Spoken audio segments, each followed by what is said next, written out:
Hello दोस्तों। आज की हमारी कहानी है जॉब वाली अमीर बहू के लिए सास लाई घर संभालने वाली गरीब बहू। नैना की शादी एक पढ़े लिखे परिवार में होने वाली थी। घर में एक से बढ़कर एक काम करने वाले लोग थे। पति से लेकर ससुर, जेठ, जेठानी सभी नौकरी करते थे। लेकिन नैना की शादी इसी शर्त पर अंकित से हो रही थी कि वो बाहर काम नहीं करेगी और सिर्फ घर को संभालेगी। नैना के साथ सुशीला ने ये शर्त बनाई थी और सभी लोगों ने उस पर हामी भरी थी। घर के सभी लोग काम ही करते हैं। मैं नहीं चाहती कि एक और बहू काम करने वाली ही आए। वैसे भी बड़ी बहू एक बात भी नहीं मानती और उससे कुछ कह भी नहीं सकते, क्योंकि अगर उससे कुछ कह दिया तो उसके घर वाले हमारा सर फोड़ने आएंगे। इसलिए न कहना ही अच्छा होगा। अंकित बचपन से ही अपनी माँ के नक्शे कदमों पर चलता आ रहा था और आज तक उसने अपनी माँ के खिलाफ कुछ भी नहीं बोला था। इसलिए उसकी माँ ने उसके लिए जैसी लड़की पसंद की, उससे वह शादी करने के लिए तैयार हो गया। शादी को अभी एक महीना बचा था। रविवार के दिन घर के सभी लोग बैठकर शादी की चर्चा करते हैं। अरे अंकित बेटा, तू तो ऐसे मुंह बनाकर घूमता है जैसे तेरी शादी नहीं किसी पड़ोस की शादी हो रही है। तू खुश तो है ना इस शादी से? नहीं माँ, ऐसी बात नहीं है। मैं काम की वजह से थोड़ा परेशान रहता हूँ, वरना आपकी पसंद की लड़की से शादी करने के लिए मुझे कोई एतराज नहीं। क्या आज तक मैंने कभी आपके फैसले पर सवाल उठाया है? हाँ, ये बात तो तूने सही कही। तो चिंता मत कर, सब अच्छा होगा। इतने में ही घर की बड़ी बहू रूपा कहती है, अरे माँ जी, अंकित का उदास होना तो बनता है। ऐसी लड़की को घर की बहू बनाकर ले आ रहे हैं जो काम नहीं कर पाएगी और तो और पैसे भी नहीं कमा पाएगी। अब अंकित को ही सब संभालना होगा ना। ओहो बड़ी बहू, तू भी ना। रूपा की बात सुनकर अंकित वहाँ से उठकर चला जाता है। अरे बहू, ऐसी बातें क्यों करती है तू? समझ तो सही, अगर वो बाहर पैसे कमाने जाएगी तो घर का काम कौन करेगा? मैं तो तेरी भलाई का सोचकर ये सब कर रही थी। तुझे आराम मिलेगा। वो हाँ माँ जी, ये तो आपने ठीक कहा। फिर तो आपने सही सोचा है। यह सब तो ठीक है सुशीला, लेकिन ध्यान रखना, वो भी किसी के घर की बेटी है। उसे ज्यादा परेशान मत कर देना तुम दोनों मिलकर। आप भी ना कैसी बातें कर रहे हो? आप बस अपना काम कीजिए, बाकी बातें मुझ पर छोड़ दीजिए। शादी धूमधाम से हुई। नैना घर आई, सुंदर, सुशील और सादगी से भरी। लेकिन गृह प्रवेश के अगले ही दिन सुशीला और रूपा ने जैसा सोच रखा था उस काम में दोनों लग गई। सुबह के 6 बजे थे। नैना घर के कामों में लग जाती है। वह किचन में सभी के लिए चाय बनाने चली जाती है। नैना, बड़ी बहू की ब्लैक कॉफी उसके कमरे में दे आ। और सुन, नाश्ते में पराठे और पोहा दोनों बना लेना। रूपा को पोहा पसंद है और बाकी के सभी लोग पराठे खा लेंगे। जी माँ जी, ठीक है, जैसा आप बोले। अभी रूपा हॉल में आती है। सुशीला तुरंत ही रूपा के पास चली जाती है। अरे रूपा बेटा, तू इतनी जल्दी क्यों उठ गई? रात को कितनी देर तक काम कर रही थी तू? जाकर थोड़ी देर और सो जा। नैना यहाँ सब कुछ संभाल लेगी। थैंक्स मम्मी जी। नैना, मेरे कमरे को साफ कर देना, मैं जरा बाहर से वॉक करके आती हूँ। अंकित पास में ही खड़े होकर ये सब कुछ देख रहा था। उसे अजीब लगा। वो सोचने लगा कि माँ तो हर रोज मुझसे रूपा भाभी की बुराई करती रहती थी, तो आज अचानक से क्या हो गया? नैना को देखकर माँ में इतना बदलाव क्यों आ गया? अंकित ज्यादा नहीं सोचता है और अपने काम की ओर चला जाता है। एक शाम घर में शादी का न्योता आया। सुशीला ने 2 साड़ियाँ मंगवाई, एक महंगी साड़ी और एक काफी सादी सी। सुशीला ने रूपा को बुलाया और कहा, बहू, ये देख, ये महंगी साड़ी तेरे लिए है। तू तो बड़ी बड़ी पार्टियों में जाती है ना, तुझ पर ये बहुत जचेगी। फिर नैना की तरफ एक सस्ती सी साड़ी बढ़ाते हुए कहा, नैना, तू तो घर पर ही रहती है ना, तेरे लिए ये सिंपल सी साड़ी ठीक रहेगी। जी माँ जी, सही कहा आपने। इसे तो नैना घर पर भी पहन सकती है और शादी में भी। नैना ने बिना कोई शिकायत के वो साड़ी ले ली। अंकित की एक जरूरी फाइल घर पर ही छूट गई थी, इसलिए वो घर आया था और उसने ये सब कुछ सुन लिया। ये देखकर अंकित को बिल्कुल अच्छा नहीं लगता है। मैं इतना पैसा कमाता हूँ, इतने पैसे कमाने का क्या फायदा जब मैं अपनी पत्नी को एक अच्छी साड़ी ना पहना सकूं? अगले दिन सबसे छिपकर अंकित नैना के लिए एक महंगी साड़ी खरीदता है और उसे दे देता है। जब रूपा ने वो साड़ी नैना के हाथ में देखी तो वो नैना के कमरे में गई और मीठी आवाज में बोली, अरे वाह नैना, क्या साड़ी है!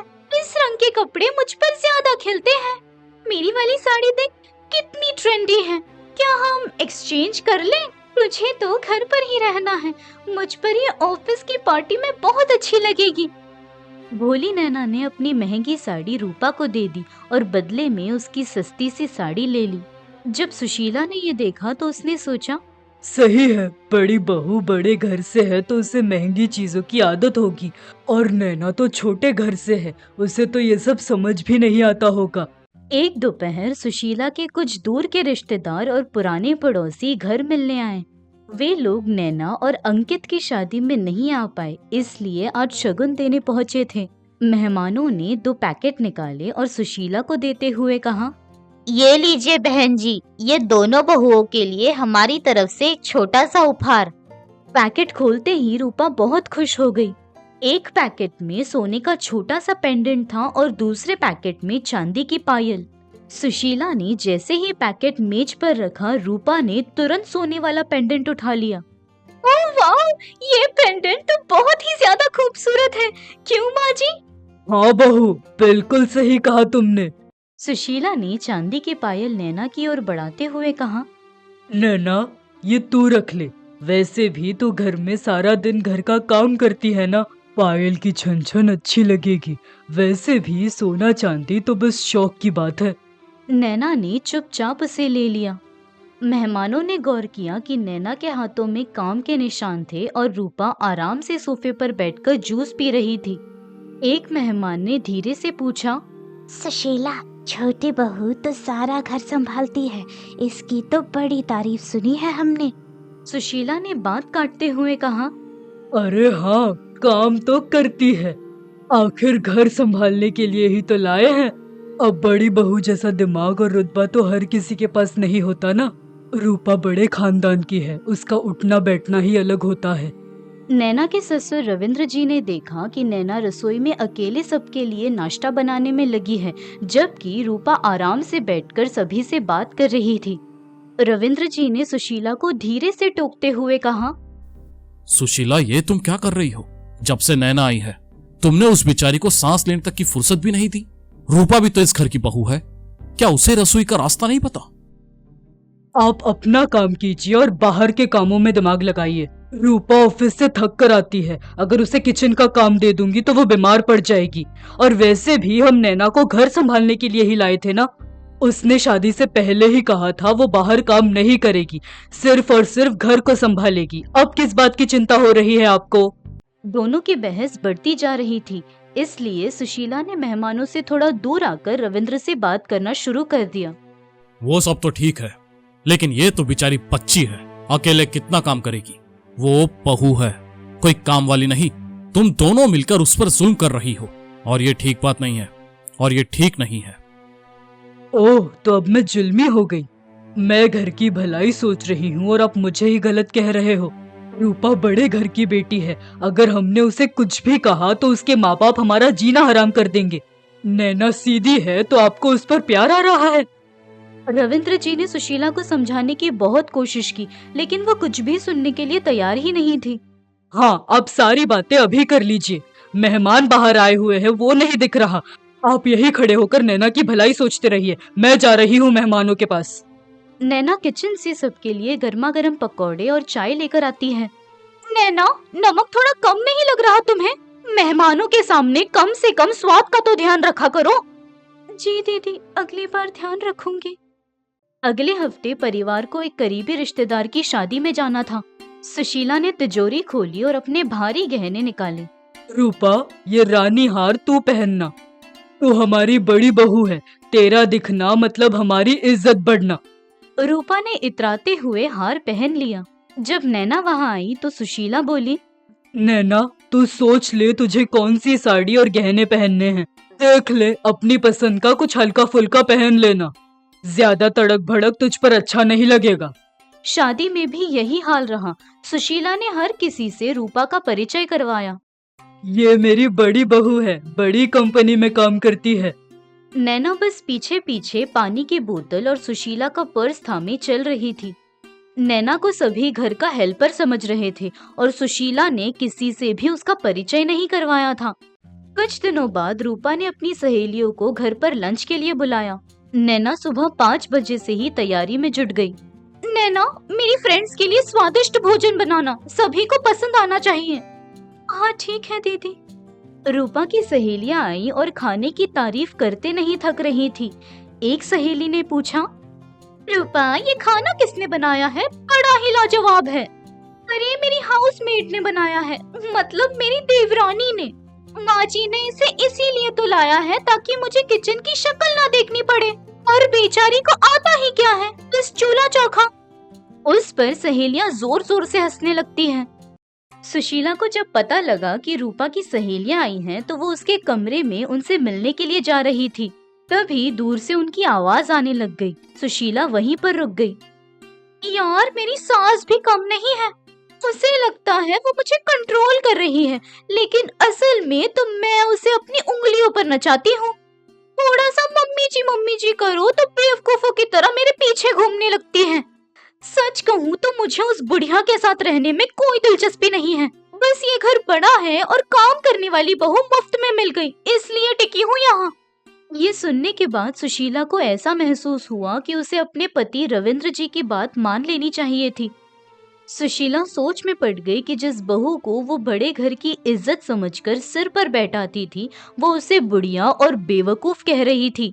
सुशीला किचन की तरफ बढ़ने लगी। वहाँ नैना फर्श पर बैठकर बर्तन समेट रही थी और साथ ही में अपनी माँ से फोन पर बात कर रही थी। सुशीला दीवार के पास छिपकर नैना की बातें सुनने लगी। उसे लगा शायद नैना भी उसकी बुराई कर रही होगी। नैना फोन पर ऐसे कहती है, हाँ माँ, मैं बहुत खुश हूँ। माँ जी मेरा बहुत ध्यान रखती हैं। आज घर पर मेहमान आए थे ना, तो माँ जी ने मुझे आराम करने कहा। और रूपा दीदी, वो तो बहुत अच्छी है माँ, मुझे बिल्कुल अपनी छोटी बहन की तरह मानती हैं। अंकित जी भी मेरा बहुत ख्याल रखते हैं। माँ, मुझे इतना अच्छा ससुराल देने के लिए भगवान का शुक्रिया। नैना अपने घर वालों को परेशान नहीं करना चाहती थी, इसलिए उसने दिल से इसी को अपना घर मान लिया था और इसी घर के रहन सहन में ढलने की कोशिश कर रही थी। इसलिए उसने अपने घर वालों को कुछ भी नहीं बताया। माँ जी कभी कभी डांटती हैं तो वो मेरे भले के लिए ही होता है। आखिर वो बड़ी है, उनका हक है मुझ पर। मैं यहाँ बहुत सुखी हूँ माँ। सुशीला की आंखों से आंसू बहने लगे। उसने देखा कि जिस लड़की का उसने अपमान किया, जिसे सस्ता समझा और नौकरानी बनाकर रखा, वही आज उसकी इज्जत समाज और परिवार के सामने बचा रही थी। और वही दूसरी तरफ जिसको वो इतना मान दे रही थी, वही उसकी इज्जत की धज्जियां उड़ाती है। उस रात जब रविंद्र जी कमरे में आए, तब सुशीला उनके पैरों में गिर पड़ती है। आपने सही कहा था, मैं अंधी हो गई थी। मैंने ऐसी लड़की को सताया जो सच में लक्ष्मी का रूप है, और उसका साथ दिया जो मेरे ही खिलाफ थी। अगले दिन रूपा ने नैना से कहा, नैना, मेरी कॉफी लेकर आओ। कॉफी तो खुद बना ले रूपा, नैना आज से घर का काम नहीं करेगी। पूरा परिवार ये सुनकर हैरान हो गया। सुशीला नैना के पास गई और उसके हाथ से कपड़ा छीनकर उसे सोफा पर बैठाया। सुशीला ने हाथ जोड़कर कहा, बेटा, मुझे माफ कर देना। मैं उम्र में बड़ी होकर भी मेरी अकल छोटी रह गई। मैं डिग्री और अमीरी के पीछे भागती रही, लेकिन असली संस्कार पीछे ही छोड़ दिया। उसे मैं पहचान नहीं पाई बेटा। ये सब देख अंकित और रविंद्र जी खुश हुए। रूपा, अगर तुझे ऑफिस का काम ज्यादा है तो तू अपना इंतजाम कर ले, पर अब से इस घर में सबको बराबर सम्मान मिलेगा। और तो और नैना सिर्फ घर का काम ही नहीं, उसका जो मन करेगा वो करेगी। सुशीला को अपनी गलती का एहसास तो हो गया था, लेकिन वो अब नैना को अपना हक दिलाना चाहती थी। एक दिन दोपहर में जब रूपा ऑफिस में थी और अंकित बाहर गया था, तब सुशीला को किचन से बहुत अच्छी खुशबू आई। उसने देखा कि नैना बहुत ही बारीकी से मलाई बिस्कुट और घर में रखे थोड़े सामान से एक खूबसूरत चॉकलेट केक सजा रही थी। नैना बेटा, ये तूने बनाया है? इतना सुंदर लग रहा है जैसे किसी बड़े बेकरी से आया हो। हाँ माँ जी, शादी से पहले मुझे बेकिंग का बहुत शौक था। मैंने कुछ कोर्सेज भी किए थे, लेकिन यहाँ आने के बाद मुझे समय ही नहीं मिला। आज अंकित जी का जन्मदिन है तो सोचा उनके लिए कुछ खास बना दूं। शाम को जब अंकित घर आया और उसने वो केक चखा तो वो दंग रह गया। माँ, ऐसा केक तो मैंने आज से पहले कभी नहीं खाया। ये तो शहर की सबसे बड़ी बेकरी से भी बेहतर है माँ। ससुर रविंद्र जी ने भी एक टुकड़ा खाया। सुशीला, तुम कह रही थी ना कि नैना को कुछ भी नहीं आता। अरे जरा देखो, इस बच्ची के हाथों में जादू है। क्या हम इस हुनर को सिर्फ रसोई तक ही सीमित रखने वाले हैं? सुशीला ने अब ठान लिया था। उसने अपनी गलती का प्रायश्चित करने के लिए अपनी बरसों की जमा पूंजी निकाली। अगले ही हफ्ते मार्केट की एक अच्छे जगह पर उसने छोटी लेकिन बेहद खूबसूरत दुकान किराए पर ली। सभी मिलकर उसे सजाने में लग गए। सुशीला ने उस दुकान का नाम रखा नैना स्पेशल बेकरी।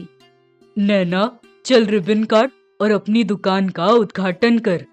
शुरुआत में सबको लगा कि नैना दुकान और घर कैसे संभालेगी, लेकिन नैना ने सबको अपनी मेहनत से हैरान कर दिया। वो सुबह जल्दी उठकर घर का सारा काम निपटाती, सबके लिए नाश्ता बनाती और फिर दुकान के लिए निकलती थी। सुशीला भी अब पूरी तरह बदल गई थी।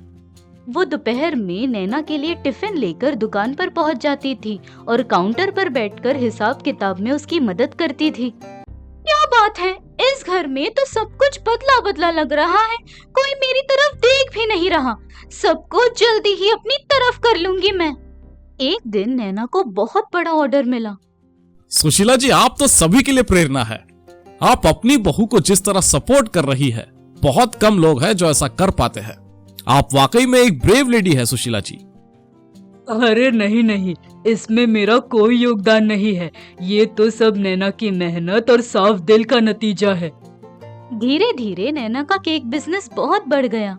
ससुर जी भी गर्व से सबको बताते कि उनकी छोटी बहू शहर की केक क्वीन है। समय बीतता गया और नैना की स्पेशल बेकरी की लोकप्रियता आसमान छूने लगी। लेकिन दूसरी तरफ बड़ी बहू रूपा के जीवन में अंधेरा छाने लगा। रूपा जिस कंपनी में काम करती थी वो कंपनी काफी लॉस में जाने लगी और उसके मालिक ने सभी को काम से निकाल दिया। रूपा रोते हुए घर आई और बोली, मम्मी जी, मेरी नौकरी चली गई। अब मैं क्या करूंगी? मेरा रुतबा, मेरी पहचान, सब कुछ खत्म हो गया। अब रूपा सारा दिन कमरे में उदास बैठी रहती थी। उसे अपनी सारी पुरानी कही हुई बातें याद आती हैं कि कैसे उसने नैना को बिना कमाती बहू कहकर चढ़ाया था। और अब वही नैना सुबह सज धज कर दुकान पर जाती है और शाम को बड़े ही गर्व से घर लौट कर आती है। अब मुझे समझ आ रहा है कि घर पर बैठना कैसा लगता है। नैना, तुम सच में बहुत हिम्मत वाली थी जो इतना कुछ सहकर भी मुस्कुराती थी। नैना ने देखा कि रूपा अंदर ही अंदर टूट रही थी। एक दिन नैना अपनी दुकान से जल्दी घर आ गई और रूपा के कमरे में गई। उसके हाथ में एक फाइल थी। दीदी, मेरा काम अब बहुत बढ़ गया है। मुझे एक ऐसी पार्टनर की जरूरत है जो मार्केटिंग, क्लाइंट्स और मैनेजमेंट को प्रोफेशनल तरीके से संभाल सके। मैंने सुना है शहर की सबसे अच्छी ऑफिसर इन दिनों ब्रेक पर है। नैना, तुम्हारा मतलब? नैना ने फाइल रूपा के हाथ में रखी। दीदी, ये हमारे नए ब्रांच के पेपर्स हैं। मैं केक बना सकती हूँ, लेकिन बिजनेस को ब्रांड आप ही बना सकती हैं। क्या आप मेरी पार्टनर बनेंगी? मेरी बेकरी शॉप को आपकी जरूरत है। रूपा की आंखों में आंसू आ गए। उसने नैना के हाथ पकड़ लिए और फूट फूट कर रोने लगी। मुझे माफ कर देना नैना, मैंने हमेशा तुझे नीचा दिखाया, तेरा मजाक उड़ाया, तेरी महंगी साड़ियाँ छीन ली, और आज जब मेरे पास कुछ भी नहीं है तो तू मुझे पार्टनर बनने कह रही है। नहीं, मैं इसके काबिल नहीं हूँ। रोने की आवाज सुनकर रविंद्र जी और सुशीला दोनों वहाँ आए। बहू, आज तूने साबित कर दिया कि घर संभालने वाली बहू सिर्फ रोटी नहीं बनाती बल्कि टूटे हुए रिश्ते को भी जोड़ लेती है।